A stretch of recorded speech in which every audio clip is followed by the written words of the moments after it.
দক্ষিণ ও দক্ষিণ পূর্ব এশিয়া অঞ্চলে চীনের প্রভাব ঠেকাতে বাংলাদেশকে তাহলে সরাসরি মার্কিন যুক্তরাষ্ট্রের প্রতিরক্ষা বলয়ে ঢুকে যেতেই হচ্ছে।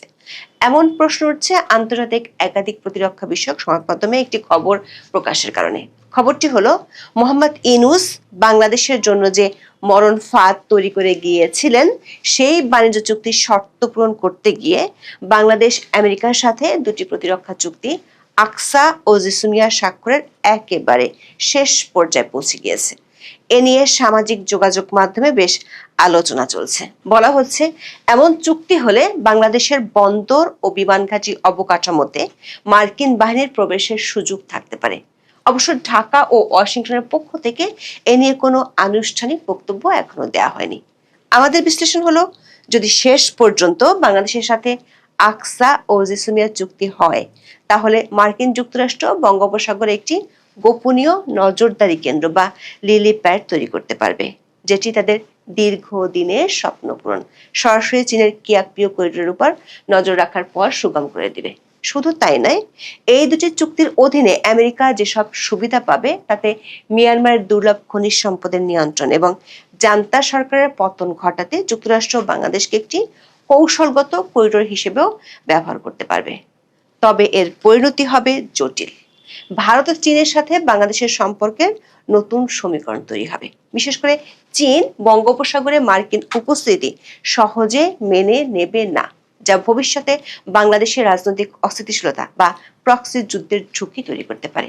প্রশ্ন হলো, 4 বছরের বেশি সময় ধরে আলোচনা ঝুলিয়ে রেখে যেখানে আওয়ামী লীগ সরকার ও শেখ হাসিনা যুক্তরাষ্ট্রকে এই চুক্তি দুটিতে না বলে দিয়েছিলেন, সেখানে বিএনপি সরকার কেন এই চুক্তি দুটি করার দিকে ঝুঁকছে, যেটি বাংলাদেশকে বৃহৎ পরাশক্তিগুলোর সামরিক পুতুল বা বেজস্টেটে পরিণত হওয়ার ঝুঁকিতে ফেলে দিতে পারে? বিস্তারিত জানতে চলুন যাওয়া যাক বিশ্লেষণে।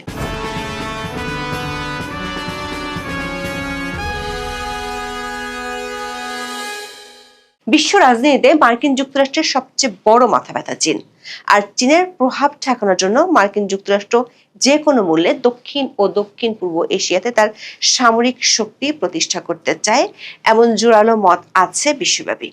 দক্ষিণ এশিয়ার আঞ্চলিক ভূ রাজনীতিতে অবস্থানগত কারণে বাংলাদেশের গুরুত্ব তাই যুক্তরাষ্ট্রের কাছে অনেক। পরিষ্কার করে বললে, চীনের উপর নজরদারি করতে বঙ্গোপসাগরে যুক্তরাষ্ট্র নিজেদের একটি অবস্থান করে নিতে চায়। সে কারণে সেন্ট মার্টিনে বিদেশি শক্তি ঘাঁটি করতে চায়, এমন বিতর্ক বাংলাদেশের রাজনীতিতে অনেক পুরানো। এই বিতর্ক বাংলাদেশের স্বাধীনতারও আগের। 1971 সালে মুক্তিযুদ্ধ চলাকালে 25 সেপ্টেম্বর একটি বিদেশি পত্রিকায় ছাপা হওয়া এক প্রতিবেদনে বলা হয়, বঙ্গোপসাগরে যুক্তরাষ্ট্রের ঘাঁটি করার প্রস্তাব প্রত্যাখ্যান করেছিলেন শেখ মুজিবুর রহমান, যেখানে বলা হয় বাংলাদেশের স্বাধীনতার যুদ্ধের আগেই যুক্তরাষ্ট্র সন্দ্বীপে ঘাঁটি করতে চেয়েছিল। পুরাতন পত্রিকাগুলো ঘেটে দেখা গেছে, প্রেসিডেন্ট জিয়াউর রহমানের শাসনামলেও একই বিতর্ক দেখা দিয়েছিল। বাংলাদেশ সরকার তখনকার পররাষ্ট্র মন্ত্রণালয়ের একটি বিবৃতি 1980 সালের 18 ডিসেম্বর বিভিন্ন পত্রপত্রিকায় ছাপা হয়েছিল, যার শিরোনাম ছিল, সেন্ট মার্টিন দ্বীপে কোনো দেশকে ঘাঁটি তৈরির অনুমতি দেওয়া হয়নি। বিগত আওয়ামী লীগ সরকারের শেষ দিকে এই বিতর্ক নতুন করে দেখা গিয়েছিল। 2023 সালে এসে রাজনীতিতে সেন্ট মার্টিনের বিষয়টি প্রথম আলোচনায় আনেন আওয়ামী লীগের জোট সঙ্গী বাংলাদেশের ওয়ার্কার্স পার্টির সভাপতি রাশেদ খান মিলন। তিনি 2023 সালের 14 জুন জাতীয় সংসদে সেন্ট মার্টিন ইস্যুটি তোলেন। এরপর 19 জুন বিষয়টি নিয়ে জাতীয় সংসদে বক্তব্য দেন আওয়ামী লীগের আরেক জোট সঙ্গী জাসদের সভাপতি হাসনুল হক ইনু। 2023 সালের 21 জুন এক সংবাদ সম্মেলনে শেখ হাসিনা বলেন, সেন্ট মার্টিন দ্বীপ বা দেশ কাউকে লিজ দিলে ক্ষমতায় থাকার কোনো অসুবিধা নেই। অবশ্য 2023 সালের 27 জুন মার্কিন পররাষ্ট্র দপ্তর থেকে আওয়ামী লীগ সভানেত্রী এবং তার জোট সঙ্গীদের এমন অভিযোগ এক বাক্যে উড়িয়ে দিয়েছিলেন। সেন্ট মার্টিন ইস্যুটি গত হলো দুটি প্রতিরক্ষা চুক্তি নিয়ে আলোচনা চলে আসছে আওয়ামী লীগ আমল থেকে। এই চুক্তি দুটি হলো আকসা ও জিসমিয়া। আকসা হলো acquisition and cross servicing agreement. এটি মূলত একটি লজিস্টিক সহযোগিতা চুক্তি। এই চুক্তির অধীনে দুই দেশের সেনাবাহিনী একে অপরের কাছ থেকে খাদ্য, জ্বালানি, খুচরা যন্ত্রাংশ এবং পরিবহন সুবিধা নিতে পারে। এটি কোনো সামরিক জোট নয়, বরং এটি শান্তিকালীন বা দুর্যোগকালীন সময়ে পারস্পরিক সহযোগিতা সহজতর করে। তবে এর একটি বিতর্কিত দিক হলো এই চুক্তির ফলে মার্কিন যুদ্ধ জাহাজ বা বিমানগুলো বাংলাদেশের বন্দর ও বিমানবন্দর ব্যবহার করে রিফুয়েলিং বা মেরামতের সুযোগ পাবে, যা কার্যত মার্কিন বাহিনীকে বাংলাদেশের সামরিক অবকাঠামোর উপর এক ধরনের অ্যাক্সেস দিবে। অন্যদিকে জিসুমিয়া হলো general security of military information agreement. এটি সামরিক তথ্য বিনিময়ের একটি গোপনীয়তা রক্ষা চুক্তি। যুক্তরাষ্ট্র সাধারণত কোনো দেশের কাছে অত্যাধুনিক সামরিক সরঞ্জাম যেমন F-16 যুদ্ধ বিমান বা উন্নত রাডার ব্যবস্থা বিক্রির আগে এই চুক্তিটি করে থাকে। এর মাধ্যমে নিশ্চিত করা হয় মার্কিন প্রযুক্তি বা গোয়েন্দা তথ্য কোনো তৃতীয় পক্ষের, বিশেষ করে রাশিয়া বা চীনের কাছে ফাঁস হবে না। যুক্তরাষ্ট্র 2019 সাল থেকে বাংলাদেশের সাথে এই চুক্তি দুটি করার জন্য আনুষ্ঠানিকভাবে প্রস্তাব দিয়ে আসছে। 2019 সালের জুন মাসে ওয়াশিংটনে অনুষ্ঠিত 7ম পার্টনারশিপ ডায়ালগে এ বিষয়ে বিশদ আলোচনা হয়।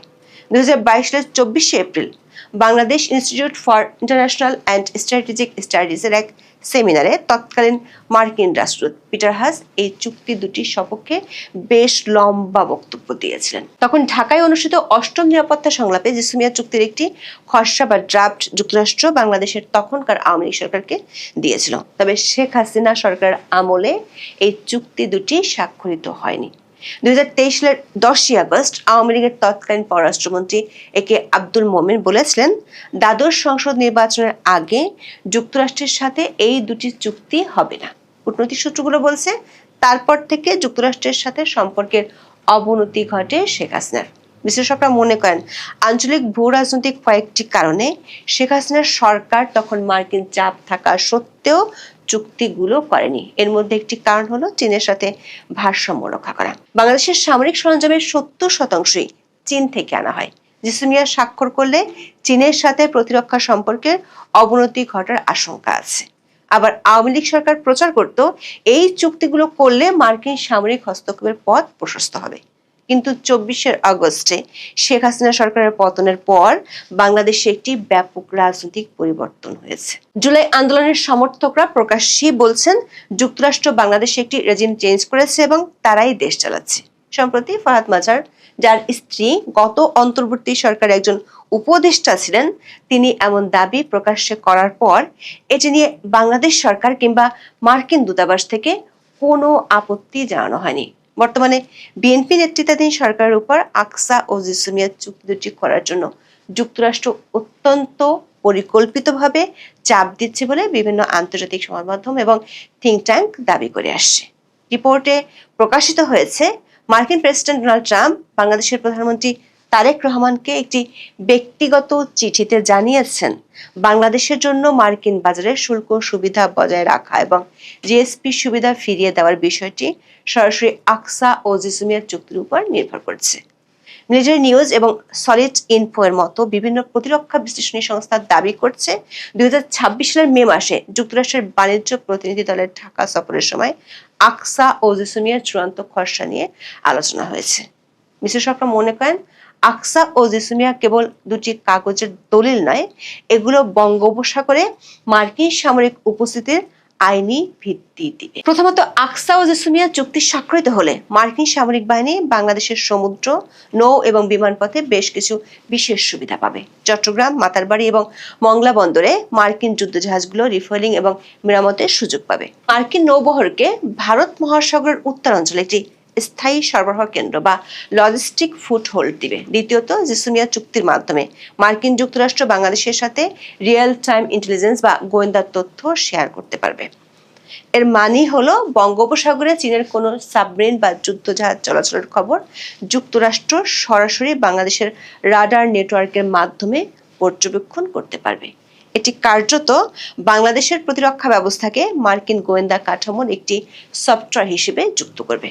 তৃতীয়ত, এই চুক্তির ফলে বাংলাদেশ মার্কিন যুক্তরাষ্ট্র থেকে উন্নত মানের সামরিক সরঞ্জাম যেমন RQ-21, ব্ল্যাকজ্যাক নজরদারি ড্রোন বা আধুনিক প্যাট্রোলক্রাফট কিনতে পারবে। এর ফলে বাংলাদেশের সেনাবাহিনী ও নৌবাহিনী মার্কিন বাহিনীর সাথে সরাসরি যোগাযোগ এবং সমন্বয় করে অপারেশন পরিচালনা করতে সক্ষম হবে, যাকে সামরিক ভাষায় বলে ইন্টার অপারেবিলিটি। প্রশ্ন হলো, সেই শেখ হাসিনার আমল থেকে যুক্তরাষ্ট্র কেন যে কোনো মূল্যে এই চুক্তি দুটি করতে চায়?